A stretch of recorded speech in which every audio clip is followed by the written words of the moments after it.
Well, hello everybody, how are we all? Welcome back to another Doctor Who Big Finish audio drama review. In today's review, I'm going to be taking a look at one of the latest 2020 releases, which is of course Shadow of the Sun, as written by Robert Valentine, featuring Tom Baker as the 4th Doctor, Louise Jameson as Leela, and of course John Leeson as K9. Now recently on the channel I've been away for a little bit because of course due to lockdown I've needed to come home from university and I've had exams and stuff that I needed to do over the internet, as well as quite a lot of studying, so there has been a little bit of a break in videos recently. However, I'm now back catching up on a few videos, and no doubt there will be a few extra ones in there as well, because everything is now in lockdown and there's not particularly too much to do, making for a perfect opportunity to listen to Big Finish. And speaking of both Big Finish and lockdown, this episode is very much a story that is centred around lockdown, because we have the first ever Big Finish audio drama to be produced entirely during the COVID-19 lockdown, as of course Big Finish have moved from their studios to the very homes of the production and the actors, and this story was created entirely remotely, and it makes for a perfect story to start with Big Finish as well. If you're somebody who hasn't got into Big Finish and due to lockdown you're looking for audio and something to start off with Doctor Who due to it not being on our screens, this is the perfect opportunity to listen to an adventure that isn't linked to any external series. It's not got any references, you don't need to listen to any other box set beforehand. It is essentially the perfect jumping on point, especially if you're a fan of the 4th Doctor, which, let's face it, who isn't? So Shadow of the Sun, as I mentioned, is written by Robert Valentine. I don't think he's written for Big Finish before at this point. However, this episode was in fact originally planned to be released around 2023, 2024. And I do believe there is in fact a few episodes from Robert Valentine coming in the future, including a 6th Doctor main range story. So this episode is available to be purchased now from the Big Finish website. The physical CD is £10.99 and the download itself is £8.99. It is worth noting, as I mentioned in my previous recent Big Finish reviews, Big Finish are currently operating on a download order only basis, meaning that if you order the physical CD, you'll get the download instantly and the physical CD will be delivered eventually once non-essential workers can return back to work, which will probably be in a few months' time. Let's face it, we don't have a clue at this point. A few months is a prediction on my part. It might be next week, because God knows everything is literally hitting the fan. This episode is a worthy distraction of everything going on around us.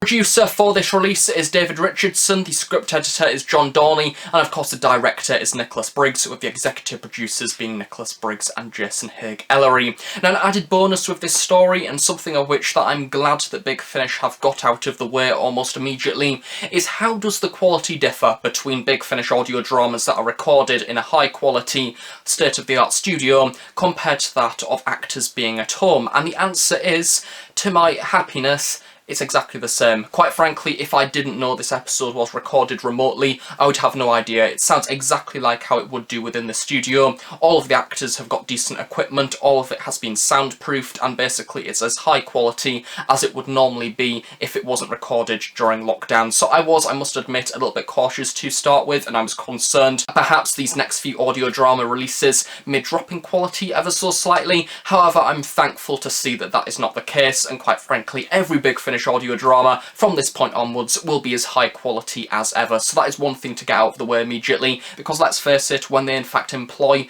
actors that have a lot to do, such as say David Tennant, who goes off and does TV dramas, normally a lot of adventures are in fact recorded separately anyway, and of course the audio is all knitted together, and this episode is a perfect example of trimming audio together with all of the actors literally working from home. And yeah, you can't tell, so if anybody was worried like myself, there is no need to be, because this episode sounds as brilliant as ever. So what is Shadow of the Sun all about? Well, Robert Valentine has created a story that has quite a lot of substance, actually. I must admit, I went into this adventure not necessarily expecting much, and that is not anything on the writer, that is not anything on the team or the production behind it. I simply didn't know what to expect. I just thought it would be another Tom Baker 1-hour adventure, of course split into 2 half-an-hour parts, as they normally are within the 4th Doctor box sets. And I must admit, I came out of the other side being pleasantly surprised of what I've just listened to. I think it's one of those stories that is thought-provoking. Even though it is set in the distant future, there's still something about this story that you can relate back to present day, which I think is a really effective way to tell a Doctor Who story set in the future, because it's very easy to create a distant world that is unrecognisable to the humanity that we know today. However, this episode is a direct opposite of that. We get to see humanity in the future, however still not quite getting over those basic elements that we have in our character today, which are admittedly flaws, especially with the rise of social media. So the Doctor, Leela and K9 arrive on the Gold Star liner after the TARDIS needs to have a little bit of maintenance done to it, and whilst the TARDIS fixes up itself, they decide to go to this party to have a little bit of mingling with the people on board, because it is a nice luxury starliner, and the whole point of this starliner is it has set off, presumably from Earth, and it has one destination, and that destination is in fact the centre of the sun, because of course it is. It's Doctor Who, and we only have sane, normal people in Doctor Who, but we have a group of people that are obsessed with the sun, and they believe by driving this spaceship into the centre of the sun, they're going to reach this place called Heliotopia, because in Heliotopia's warm embrace we shall be set free, is one of the quotes that they say throughout this story.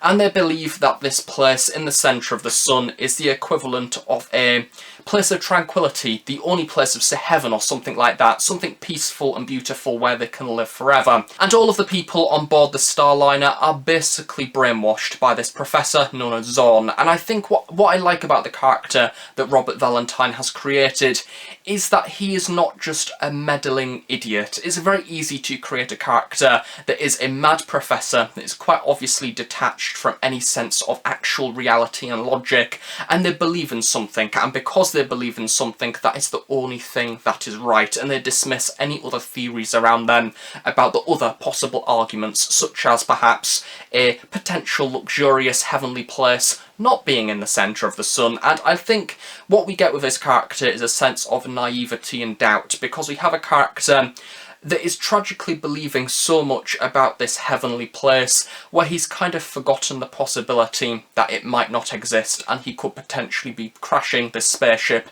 into the centre of the sun and killing absolutely everybody on board. And naturally, the Doctor being the Doctor, he wants to stop the spaceship, and he wants to stop the mass murdering of people. And I get to know quite early on that this spaceship's destination is the centre of the sun, and I like the way the Doctor responds to it, because it is one of those styles that you come to expect within Doctor Who, a spaceship that is essentially being sent to its doom, and everybody on board is helpless. And it's nice to have the opposite of that. What happens when all of the people on the spaceship aren't helpless? This is in fact what they want, and the Doctor's job is to take them out of that situation and make them see sense. And that is what I like about this story. It's an interesting twist, and one of which that is interesting to see play out throughout the story's duration. As I've mentioned, it is set within the distant future, but you can relate it back to humanity and the reactions of humanity today. The way that we have a gang of people who are so set in their ways and their opinions, and because they are so set in their ways, they refuse to accept anybody else's opinions or views,